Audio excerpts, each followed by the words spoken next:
Hello everyone, welcome to commerce net achievers. My name is Talvir Singh और सभी का स्वागत है आज की इस स्पेशल वीडियो में।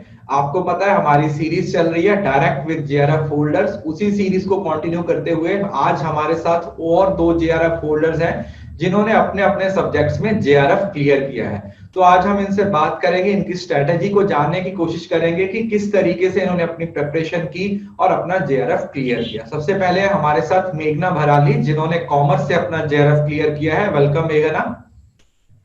Good morning sir. उसके बाद हमारे साथ हैं भारती जिन्होंने सोशियोलॉजी से अपना जेआरएफ क्लियर किया है। Welcome Bharti. Thank you sir. Good morning sir.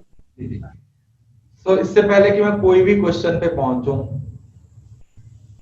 वो एक मोमेंट जिस टाइम रिजल्ट देखा, पहले तो रिजल्ट देखने का ही दिल नहीं करता कि पता नहीं होगा या नहीं होगा ना, टेंशन होती है यार, क्या करें, चेक करें या नहीं करें। फाइनली जब आपने रिजल्ट चेक किया था और देख लिया कि हाँ qualified for JRF and assistant professor, सामने स्क्रीन पे आ गया था, तो उसके बाद का उस वो जो मोमेंट था वो कैसा था, किस तरीके से उसको महसूस करते हो मेघना?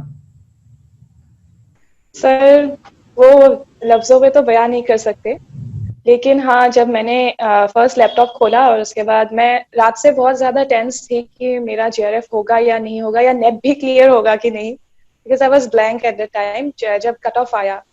फिर सुबह मैंने मतलब जब आपका ये मैसेज आया टेलीग्राम के रिजल्ट की, दैट रिजल्ट इज आउट, तो मैंने फटाफट से वो वेबसाइट खोला, लेकिन वेबसाइट खुल नहीं रहा था, तो और ज्यादा टेंशन हो रही थी। I was shivering, my hands were like shivering. तो मैंने जब एप्लीकेशन आईडी डाला वेबसाइट पे फाइनली खुलने के बाद, वो भी मैंने गलत डाला था।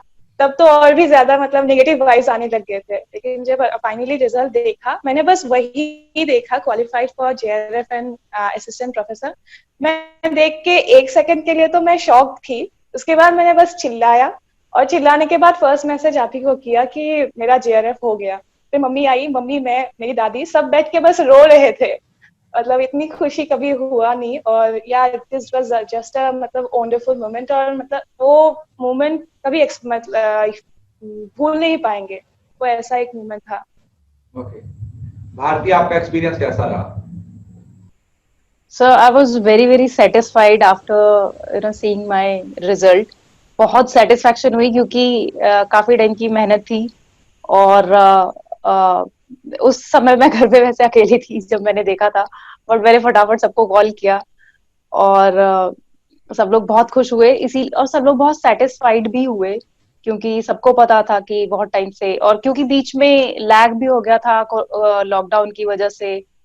बीच में थोड़ी क्लासेस भी बंद भी हुई थी। तो और बीच में मैंने थोड़ा छोड़ भी दिया था, मतलब रेगुलर नहीं हो पाया था मेरा बीच में।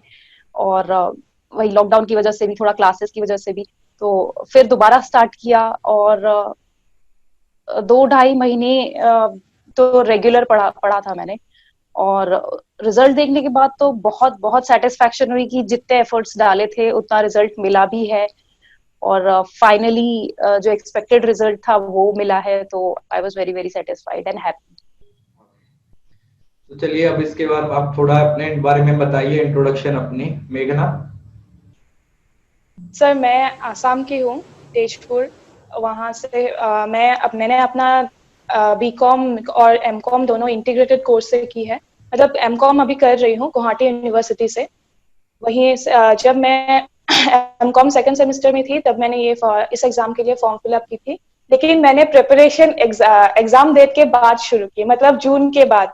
जून में डेट ऑलरेडी पार हो गया था, उसके बाद मैंने जुलाई से प्रिपरेशन शुरू की थी। मेरा बस 3 महीने का प्रिपरेशन था, और उसी में मैंने सब कुछ कवर करने की कोशिश की थी, और फाइनली मेरा जेआरएफ भी हो गया है। और अभी बस मैं I mean the 9th semester, इसके बाद 10th खत्म हो जाएगा, तो अब एमकॉम कंप्लीट हो जाएगा मेरा। Okay, you are still in MCOM, right? You are pursuing. Great. I'm Okay. still in M Com. जी जी, भारती आप बताइए। सर मैं पोस्ट ग्रेजुएटेड हूँ, मैंने सोशियोलॉजी में एमए किया हुआ है। और अभी I am working as content developer in private institute. और साथ में मैं ये पढ़ाई कर रही थी उसी की। Okay, so you completed your masters, right? You are working. Yes sir. Okay, good. Yes sir. JRF तो क्लियर हो गया, आपने बता दिया कि आपका एक्सपीरियंस कैसा रहा जब आपका एग्जाम क्लियर हुआ। जब हम ग्रेजुएशन में होते हैं या पोस्ट ग्रेजुएशन में होते हैं तो हमेशा हमारे पास चॉइस होती है, हम एक ग्रुप में रहते हैं, हमारे दोस्त होते हैं, हमारे फ्रेंड्स होते हैं, हर मतलब लाइक आप मास्टर्स में एक साथ होते हो, बट कहीं ना कहीं आपके जो इंटरेस्ट होते हैं वो कन्फ्लिक्ट करते हैं। कोई बोलता है कि मुझे इस फील्ड में जाना है, कोई बोलता है मुझे बैंकिंग में जाना है, कोई बोलता है मुझे यूपीएससी की प्रिपरेशन करनी है। तो आपने इस फील्ड को क्यों सिलेक्ट किया, वो क्या मोटिवेशन था जिसकी वजह से आपने इस फील्ड को सिलेक्ट किया, मेघना? सर फर्स्ट ऑफ ऑल इस फील्ड में आपको मतलब लाइफ थोड़ा सिस्टमेटिक रहता है बाकी के हिसाब से, लेकिन हाँ मेरी फैमिली में या फिर मेरे रिलेटिव्स मतलब क्लोज वंस सब ने मुझे एक ही बात बताई थी कि तुम सिविल सर्विस ट्राई करो, बीकॉम के बाद एमकॉम मतलब करो मत, या फिर तुम सिविल सर्विस ट्राई करो, यू विल क्रैक इट। पर हाँ वो सोच रही थी बैक ऑफ द माइंड कभी होगा तो कर लेंगे, लेकिन हाँ मुझे पीएचडी करनी थी and I really like the degrees people put before their names, like doctor, या फिर मैं पहले से ही मतलब मैं जब से छोटी थी तब से जब व्हेन आई रीड बुक्स, मैं टेक्स्ट बुक्स के मतलब राइटर्स के नाम के पीछे ये डिग्रीज बहुत ज्यादा पढ़ती थी और मुझे अच्छा लगता था वो चीज। तो वो भी एक मतलब मोटिवेशन था और फिर जब पोस्ट ग्रेजुएशन कर रही थी तो मेरा फर्स्ट पहला प्रेफरेंस ये था कि मेरा रिजल्ट कंसिस्टेंट था स्कूल से लेकर अब तक, तो इसीलिए मैं चाहती थी कि इस लाइन में जाऊं। एंड पीपल यूज टू से कि तुम बहुत अच्छा पढ़ाती हो, when I teach to my juniors और बच्चों को भी जब मैं पढ़ाती हूँ तो दे से कि आप जो पढ़ाते हो वो समझ में आता है, तो इसलिए मैंने सोचा कि कर लेंगे। बट मैंने एक ही चीज जो सोची थी, अगर जेआरएफ नहीं होगा तो आई वोंट परसू पीएचडी, अगर जेआरएफ होगा तभी मैं कर पाऊंगी, because I have to meet my expenses and I have some other responsibilities also, तो इसीलिए तो यही मेरा मोटिवेशन था और आगे भी वही कंटिन्यू अभी करना चाहूंगी। चलिए, बहुत अच्छी बात है। भारती, आपके लिए क्या मोटिवेशनल फैक्टर रहा? सर मुझे भी यही लगता है कि मैं शायद अच्छा समझा लेती हूँ और I am good at teaching. मैं अच्छा बता सकती हूँ, समझा सकती हूँ, तो मुझे भी यही लगा कि टीचिंग में आए। जब टीचिंग में आना है तो फिर कॉलेज में ही क्यों ना टीच किया जाए rather than going to school. So excellence ध्यान में रखते हुए मैंने यही सोचा कि अगर टीच करना है तो कॉलेज में टीच किया जाए। और यूपीएससी की प्रिपरेशन मैंने भी की थी, उसके दौरान मुझे ज्यादा रियलाइज हुआ कि मे बी मैं इस फील्ड के लिए बनी हूँ और टीचिंग मुझे परस्यू करना चाहिए। तो वो चीज मेरे, लेकिन रिसर्च का मुझे इसलिए ज्यादा, रिसर्च के लिए मुझे इसलिए ज्यादा लग रहा है क्योंकि यूपीएससी की प्रिपरेशन के दौरान मुझे ये फील हुआ कि जब मैं एक पर्टिकुलर सब्जेक्ट को डिटेल में पढ़ती हूँ तो वो अच्छा रिजल्ट देता है। क्योंकि यूपीएससी की प्रिपरेशन में हम बहुत सारे सब्जेक्ट्स पढ़ते हैं और बहुत सारे सब्जेक्ट्स पर कम से कम 90% ऑफ द सब्जेक्ट्स पर आपकी कमांड होनी चाहिए। लेकिन उस दौरान मैंने ये रियलाइज किया था कि मैं अगर पर्टिकुलर एक सब्जेक्ट पढ़ती हूँ, उसे डिटेल में डीप डेप्थ में पढ़ती हूँ, तो वो अच्छा रिजल्ट देता है। तो इसलिए उस दौरान मैंने जो सब्जेक्ट पकड़ा था उसी में फिर मैंने एनईटी के लिए प्रिपेयर किया था उसी सब्जेक्ट से, और उसी में फिर मैंने मास्टर्स की थी। Good. तो कहीं ना कहीं पहले से था कि हाँ मतलब हमें टीचिंग लाइन में जाना है और फाइनली आप उस चीज में एंटर कर रहे हो। अगर हम बात करें अपनी प्रिपरेशन स्ट्रेटेजी के बारे में, क्योंकि आपका अलग अलग सेपरेट सब्जेक्ट है, बट पेपर वन तो कॉमन है, ठीक है, वो सभी के लिए कॉमन है, वो चाहे कोई भी बच्चा जेआरएफ की तैयारी कर रहा है तो उसे वो देना ही पड़ता है। तो पेपर वन के लिए आपकी प्रिपरेशन स्ट्रेटेजी क्या थी, थोड़ा बताइए लेकिन। सर पेपर वन में मैंने हम पहले हमेशा मतलब वो मेरे स्ट्रॉन्ग पॉइंट्स मैंने देख लिए, मतलब कौन से यूनिट्स मेरे स्ट्रॉन्ग थे वो पहले मैंने कर लिए। मेरा मैथ्स पहले से ही स्ट्रॉन्ग था क्योंकि लास्ट ईयर मैंने बैंकिंग के लिए भी थोड़ा बहुत प्रिपरेशन की थी, तो इसलिए मुझे पता था कि मैथ्स और डीआर में कर लूंगी।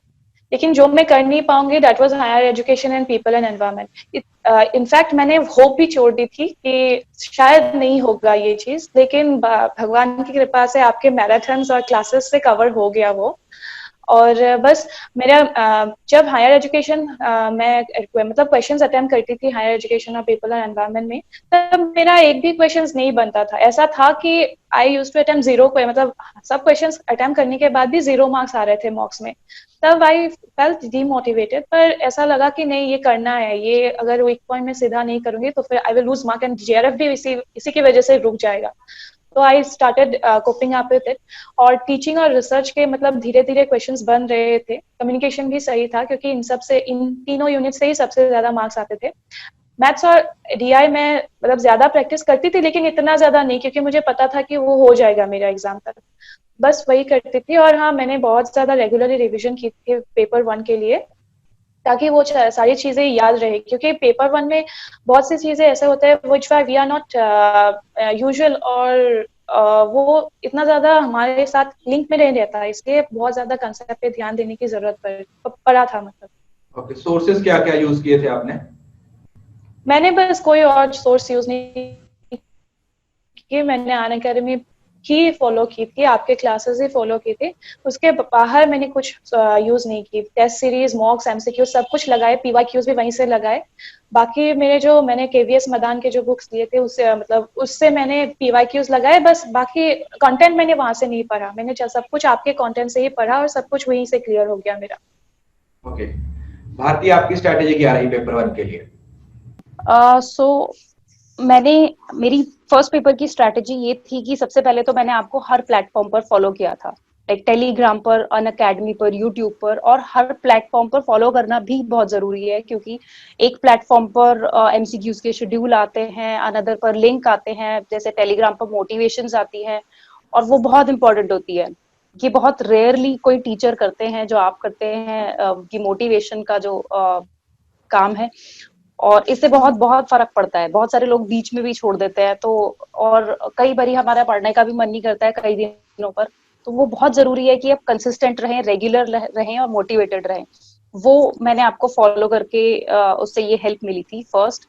सेकंड, मैं बोलूंगी कि फर्स्ट पेपर के लिए कुछ, क्योंकि बहुत 10-12 टॉपिक्स हैं उसके अंदर फर्स्ट पेपर में, तो उसमें कुछ टॉपिक्स को अपना स्ट्रॉन्ग एरिया बनाना चाहिए, और जो वीक एरिया है उस पर ऐसा नहीं है कि उसे बिल्कुल छोड़ दे। ये मेरी लास्ट अटेम्प्ट में ये मेरी गलती हुई थी कि मैंने सिलोजिज्म जैसा बहुत इजी, जो मुझे आपकी क्लासेस देख के पता चला कि तो बहुत इजी है, square of opposition, moves and figures, बहुत बहुत इजी, आप इजीली आपने समझाया है, तो ये मेरा वीक एरिया था, मैं छोड़ देती थी तो उससे थोड़ा मेरा नेट हो जाता था, बट जेआरएफ नहीं होता था। तो स्ट्रॉन्ग एरिया को बहुत स्ट्रॉन्ग करना है और वीक एरिया को भी छोड़ना नहीं है। वीक एरिया को भी कम से कम इतना करना है कि आप उसमें 60-70-80% तो ले ही आए। तो ये मेरी स्ट्रैटेजी रही थी फर्स्ट पेपर के लिए। मतलब आप दोनों सर ने इसमें मैं एक जी जी बोलना जी चाहूंगी। जी जी सर आपने इस एक बात मतलब कही थी कि आप अपने एग्जाम के टाइम पे भी 80% ही कवर की थी, बाकी 20% सिलेबस आपकी कवर नहीं हुई थी। मेरा भी पेपर 1 में ऐसा ही था, क्योंकि मैंने इंडियन लॉजिक वाला पोर्शन बस अनुमान तक या फिर उपमान तक या फिर जो मैराथन्स में थी तो वहां तक कंप्लीट की, क्योंकि मेरा टाइम नहीं था कि मैं बाकी का कवर कर सकूं। पर फिर भी मेरा हो गया, क्योंकि मैं वही बताना चाहती हूँ कि 80% जितना भी तुम करोगे मतलब आप करोगे, उतना 80% पे अपना कमांड हासिल होना चाहिए, ताकि वो 20% भी कवर हो जाए वहां से। आगे वो मैंने किया था मतलब पेपर 1 में भी। मतलब पॉइंट वही है जो मैंने भी काफी बार क्लास में मेंशन किया है कि हाँ ऐसा सर। नहीं है कि आप 100% को ही कवर करो, आप चाहे हाँ 70 जी। कर रहे हो बट उसे 100% कवर करो। पॉइंट ये है, आप हाँ जी। हर चीज को कवर करने की बजाय चाहे आप थोड़ा सिलेबस कवर कर रहे हो बट बी श्योर कि उसमें से आपका कोई मार्क्स है वो नहीं जाना चाहिए, उसमें से आपका कोई भी क्वेश्चन गलत नहीं होना चाहिए। हमारे जो हाँ लर्नर्स जी। देख रहे हैं उनके लिए भी एक बहुत बहुत एक वैलिड सुजेशन है कि सारा कवर करने की बजाय आप सिलेक्टिव भी कवर कर सकते हो। जरूरी नहीं है कि 100% ही करना, you can skip some portion, but जो जितना कर रहे हो वो आप अच्छे तरीके से उसको प्रिपेयर करो। आप दोनों लोगों ने सेपरेटली कुछ भी कवर नहीं किया, आपको लगता है कि क्लासेस सफिशिएंट है, अगर उतना भी कर लोगे दैट इज मोर देन, उससे ही आपका फर्स्ट पेपर राइट। में 80+ का स्कोर है वो आ जाएगा। अब बात करते हैं पेपर 2 की।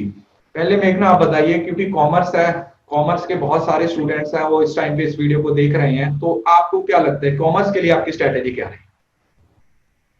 सर कॉमर्स के लिए भी मैंने वही स्ट्रेटेजी अप्लाई की थी कि मतलब वीक पॉइंट और स्ट्रॉन्ग पॉइंट मैंने सेग्रीगेट की थी, लेकिन जैसे कि कॉमर्स का सिलेबस बहुत ज्यादा है, तो मैंने बीच में सोचा था कि कोई और शायद कोई कुछ और भी फॉलो करने की जरूरत पड़ेगी, लेकिन हो गया था आपके क्लासेस और आपके पीडीएफ्स आपके नोट्स से ही सब कुछ कवर हो गया था, उसके बाहर कुछ आया नहीं था। हाँ, मैंने हर एक यूनिट मैंने थॉरोली पढ़ी पहले, मतलब पढ़ी मतलब कंटेंट्स पहले समझी, उसके बाद वहाँ के क्वेश्चंस करने शुरू की, ताकि हर एक यूनिट क्लियर होता जाए।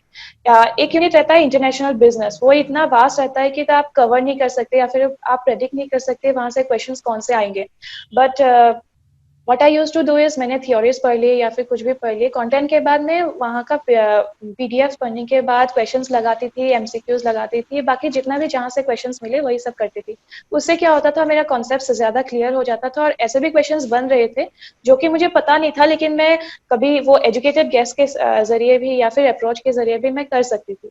और मेरा स्ट्रॉन्ग पॉइंट पेपर 2 में वो था इकोनॉमिक्स स्टैटिस्टिक्स, मतलब मेरा प्रैक्टिकल पोर्शन बहुत स्ट्रॉन्ग था पहले से ही, तो इसलिए मैंने वहां पे भी मतलब रिवीजन की। और हाँ, बार बार पेपर 2 के लिए रिवीजन करना बहुत जरूरी है, हर एक यूनिट, हर एक चीज, क्योंकि लॉ हम भूल जाते हैं, लीगल एस्पेक्ट ऐसा चीज होता है कि डेट्स या फिर सेक्शंस याद नहीं रहते, कंपनीज एक्ट के सेक्शंस, ये सब, तो वो सब बहुत ज्यादा रिवीजन करने के बाद ही क्लियर होता है।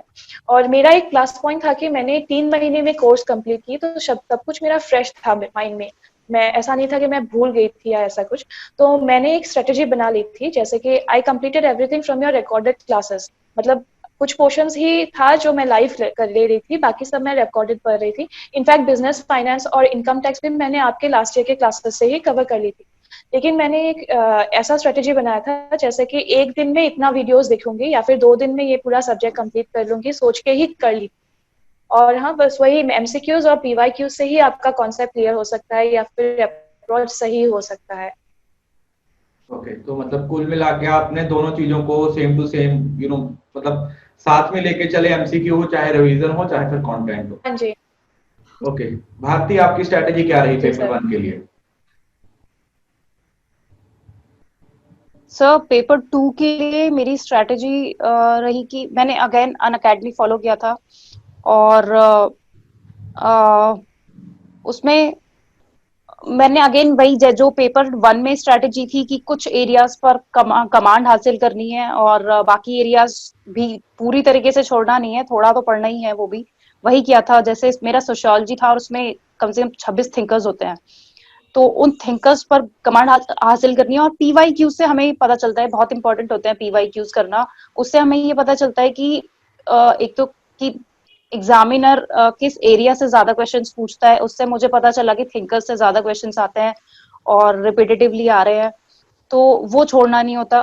वही अगेन जो मेरी फर्स्ट पेपर की स्ट्रेटेजी थी कि कुछ एरियाज पर कमांड हासिल करना है, बाकी भी छोड़ना नहीं है, वही मैंने सेकंड पेपर के लिए भी किया था। ओके, तो कुल मिला के आपने मतलब दोनों ने दोनों पेपर्स के लिए सेम स्ट्रेटेजी को ही फॉलो किया, और कहीं ना कहीं वो चीज दिमाग में रहती है ना, जब आप दोनों पेपर के लिए एक अलग अलग स्ट्रेटेजी बना देते हो तो कहीं ना कहीं खुद की थिंकिंग ही डाइवर्सिफाई हो जाती है, आपको पता ही नहीं चलता यार पेपर 1 में ये कर रहा हूँ, मैं पेपर 2 में ये कर रहा हूँ। तो ये भी कहीं ना कहीं आपका प्लस पॉइंट रहा, जिसमें आपकी सिलेक्टिव अप्रोच नजर आ रही है कि हाँ इतना ही करना है, बट इसको इतने अच्छे से करना है कि यहाँ से अगर क्वेश्चन आ गया तो मैं उसे पेपर में बना लूं या मैं अच्छे तरीके से बना लूं। अब एक बात यस करते हैं हम रिवीजन की, ठीक है? देखिए, अब सिलेबस तो आपका पता है आपको, अगर दोनों पेपर को मिला दिए तो ओशियन से भी कहीं ज्यादा है, खत्म ही नहीं होता, मतलब जितना मर्जी करते रहो तो हम भूलते रहते हैं, ठीक है? कल पढ़ा, आज पढ़ा, परसों भूल गए, फिर पढ़ा, फिर से भूल गए। तो कहीं ना कहीं रिवीजन की हमेशा जरूरत महसूस होती है। तो आप लोगों की रिवीजन स्ट्रेटेजी क्या रही? आपको क्या लगता है कि किस तरीके से आपने रिवीजन स्ट्रेटेजी को फॉलो किया? मेघना। Sir revision, revision in the sense, मैंने हर एक यूनिट जब कंप्लीट कर ली थी, उसके बाद तो हाँ एमसीक्यूज लगाते वक्त भी रिवीजन हो जाती थी। और उसके साथ प्लस मैं ये करती थी कि आपके क्लासेस वो जो 6:30 वाले फास्ट रिवीजन वाला फॉलो हुआ था, मतलब शुरू किया था, उससे मेरा कवर हो जाता था बहुत ज्यादा। मैं वो आपका क्लासेस फॉलो करने के बाद मेरे खुद के नोट्स आधे घंटे या फिर 1 घंटे में भी कंप्लीट हो रहे थे, टीचिंग या फिर रिसर्च के जो बहुत लंबी लंबी यूनिट्स है वहां से भी मतलब कंप्लीट हो रहे थे, जो जब मैंने वो आप फर्स्ट ट्रैक वाला रिवीजन था। और बाकी अपने एंड से मैंने यही कोशिश की है कि हर रात को मैं सोने हायर एजुकेशन या फिर पीपल, ऐसे टॉपिक्स जो याद नहीं रहते, वैसे कुछ टॉपिक्स मैं उठा उठा के मतलब देख लेती थी या फिर हमेशा पढ़ लेती थी। ऐसा था कि मैं हमेशा टच में रहती थी सिलेबस के साथ। मतलब हमेशा वो फ्रेशन अप मेरे दिमाग में चलता रहता था, ताकि कुछ भी याद ऐसा हो ना हो कि क्वेश्चंस आए तो मैं भूल जाऊं या फिर फटाक से याद आ जाए। ओके, तो मतलब कहीं ना कहीं आपने डेली बेसिस पे रिवीजन को प्रेफरेंस दिया हाँ कि जी। मतलब छोड़ा नहीं, आप हमेशा इन टच रहे, ज्यादा किया कम किया वो एक अलग मैटर है, but you are connected to the revision, और आपने उसको प्रॉपर रिस्पेक्ट दिया, या आपने उसको प्रॉपर हाँ जी। प्रेफरेंस दी कि हाँ रिवीजन मुझे करनी है, without revision I can't survive.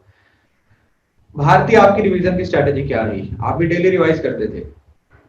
Yes sir, मैं डेली भी करती थी और वीकली भी करती थी, और एमसीक्यूज की अलग रिवीजन होती थी। उसके लिए मैंने, जैसे वीडियोस, आपकी वीडियोस से एमसीक्यूज कर रहे हैं, तो जो जो क्वेश्चंस मेरे गलत होते थे उनका मैं स्क्रीनशॉट लेके, और फिर रात को एक बार at the end of the day मैं सारे एमसीक्यूज रिवाइज करती थी। और बाकी जो भी पूरे दिन में पढ़ा है, रात को वो 1 या 1.5 घंटे में पूरे दिन का पढ़ा हुआ रिवाइज हो जाता था। तो रिवीजन में थोड़ा पेन तो है, बट उसका रिजल्ट दिखता है, रिवीजन का ही रिजल्ट दिखता है। सो दिन में एक तो eight the end of the day एक ये चीज, और दूसरा वीकली रिवीजन भी, कि हमने इस वीक में क्या क्या पढ़ा है वो भी मैं रिवाइज करती थी। और जब लास्ट टाइम रिवीजन करते थे, मतलब अब जैसे सपोज 10 दिन रह गए हैं एग्जाम के लिए, तो 10 दिन में का एक प्लान बनाना कि 10 दिन में हम ये चीजें रिवाइज करेंगे, एक दिन में एक चीज पूरा उठा के, और हाईलाइट करने से क्या होता है कि हाईलाइट करना भी इंपॉर्टेंट होता है। उससे क्या होता है, सिर्फ आप सेलेक्टिवली चीजें रिवाइज करते हैं कि दिस मीन्स दिस। जैसे मेथड्स होते थे फर्स्ट पेपर में, रिसर्च एप्लीकेशन में मेथड होते थे, तो उसमें मेथड बहुत कंफ्यूजिव होते हैं, बड़े ही कंफ्यूजन क्रिएट करते हैं।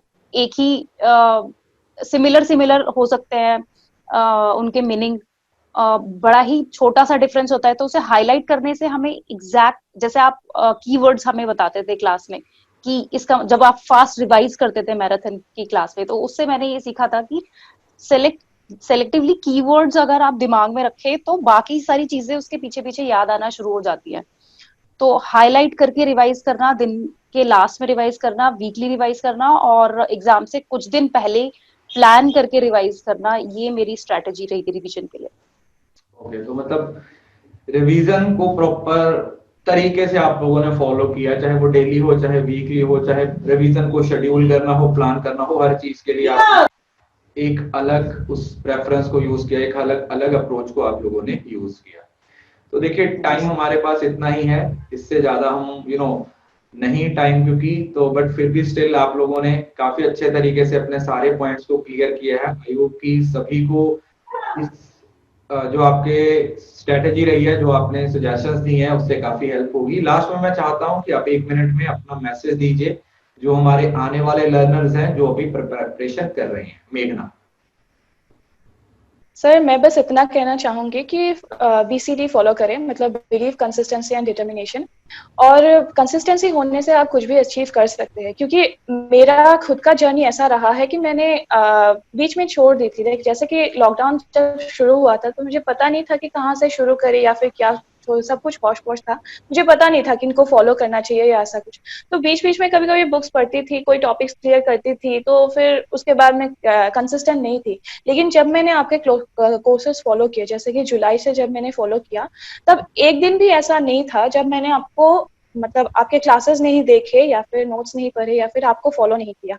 तो ये जरूरी है कि आप जिससे भी पढ़ रहे हो, जैसे भी पढ़ रहे हो, कंसिस्टेंट रहना या फिर उनके ऊपर ट्रस्ट करना बहुत जरूरी है। Because I religiously followed you, जहाँ भी जैसे भी आप जो भी कहोगे वही करती थी। मतलब आप कुछ भी अगर नोट डाउन करने भी कहते हो, मैं वही भी मतलब 2 मिनट में नोट डाउन कर लेती हूँ। और मैं हमेशा रनिंग नोट्स बनाती थी क्लास में, जो कि जब मतलब PDFs आते थे जो अब पढ़ाते थे, वही सब मैं नोट डाउन करती थी। मेरा कोई सिस्टमेटिक नोट्स नहीं था। अभी अगर मैं दिखाऊंगी तो फिर मतलब हौश पौश यहाँ वहाँ के नोट्स थे, और उसी से मेरा चल दिया था।